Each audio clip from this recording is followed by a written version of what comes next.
subliminal messaging, and thought alternative suggestions. See, what they will do, and this starts out in the very moment that you run into them. For the first time ever, run to the common Scientologist on the street. He will act as though he will let you walk away at any given moment. However, there are certain that he takes that prevents you from doing this. You don't even realize that at the time. It's little words that they will say. And it seems like little polite suggestions, hang out, wait a while. You don't have to do this, you don't have to do that. What they're doing is implementing the seed of doubt into your mind about whether or not what people are saying is true and whether or not they have the answers. You walk away saying to yourself, I am never, ever, ever going to go into them. But guess what? Chances are you might. And from that very simple thing is how they catch you. The world that you were introduced to at the very beginning seems like a very awesome place to be a part of. Nice people, nice attitudes, classes, whatever. Until you start realizing that the money that you're paying in so-called donations,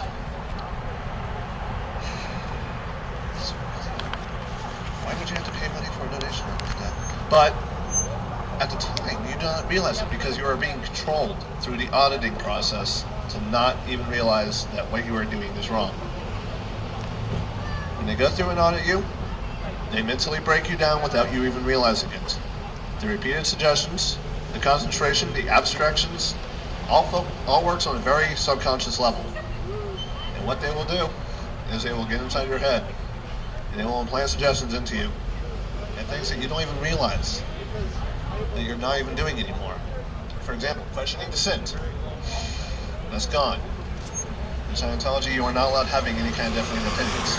You do not realize that you don't have a differing opinion because at that moment in time, you think whatever you're reading, whatever they're teaching you, is the absolute truth. Because it's something so profound, so spectacular, and so awe-inspiring to your mind that has been completely messed up from hours upon hours of auditing that you accept it as truth. Because that's how mentally broken you are at that point. Not a lot of people know this. I'm just going to go ahead and on record. Back in March of 2005, in Columbus, Ohio, I happened to be in the area doing some shopping and visiting with some friends. Scientologists walked out of nowhere, tried recruiting me. At the time, I said, I'm not going to go in there.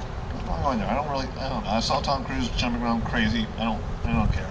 It was funny when they said lightning into it, but I don't care about that. Well, guess what? 2 weeks later, guess where I went? Yeah. And guess what I took? Anyone? Anyone at all? The personality test. And guess what? They said I was a type 1 mentally defective person. And that if I was to follow their very guidance, I would be able to overcome my inhibitions. Well, guess what? There are certain things that you just can't overcome. That's to come. So, at the time, I kind of had some money that I could actually throw into it, even though I really should have been saving up to buy something to get myself started in life. I am sorry to say that I did not make this realization earlier on. I am sorry to say that I lacked the foresight at the time to do something. And for that, I would like to apologize to each and every one of you who might have felt wrong in some way, even if it's just a simple suppression of speech. The First Amendment violations of harassment. I feel responsible. I am responsible for that, for not stepping up and saying something earlier. I am responsible for not doing something before Anonymous did. But let's get back to brainwashing, eh? So we've already gotten to the point where we understand the person is completely broken down and they're grasping onto the only thing that seems like it's a constant in their life. That's Scientology, Dianetics. It may not seem to make sense at the time, but they will tell you and insist that it is you who does not understand rather than the material doesn't make any sense. You'll buy this because the way that they'll talk about L. Ron Hubbard, even if they don't directly say it, they will glorify him in such a way that you cannot find any kind of differing opinion. I'm sure everyone's aware of the Sinus header, the ad blocker. There's a variant of it still around. It's not really used all that often because most Scientologists can't afford computers anymore.